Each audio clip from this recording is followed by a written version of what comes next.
சென்னை கொட்டிவாக்கத்தில் ஓய்வு பெற்ற மென்பொருள் நிறுவன அதிகாரி வீட்டில் 60 சவரன் கொள்ளையடிக்கப்பட்ட இந்த சம்பவத்தில் நேபாள தம்பதியினர் கைது செய்யப்பட்டிருக்கிறார்கள். விவரங்களை கூடுதலாக வழங்க செய்தியாளர் சுப்பிரமணியன் இணைப்பு. விவரம் சொல்லலாம்.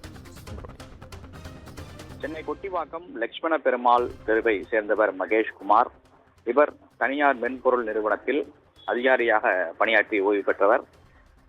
வீட்டில் இவரது மனைவி அலமேலுவுடன் வசித்து வருகிறார். இவரது வீட்டிற்கு கடந்த 1.5 மாதத்திற்கு முன்பு நேபாளத்தை சேர்ந்த தம்பதி 2 பேரை வேலைக்கு அமர்த்துகிறார்.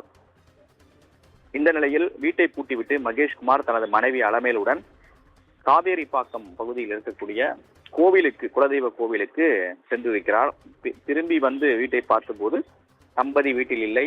அதே போல வீட்டில் இருந்த 60 சவரன் தங்க நகைகள் திருடப்பட்டிருந்தது. இது தொடர்பாக அவர் நீலாங்கரை காவல் நிலையத்தில் புகார் அளித்தார். புகார் தொடர்பாக போலீசார் விசாரணை மேற்கொண்டார்கள்.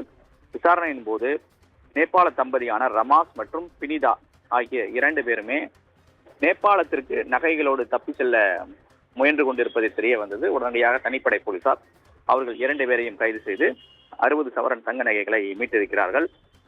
கைதான 2 பேரிடமும் தனித்தனியாக விசாரணை என்பது நடத்தப்பட்டுக் கொண்டிருக்கிறது.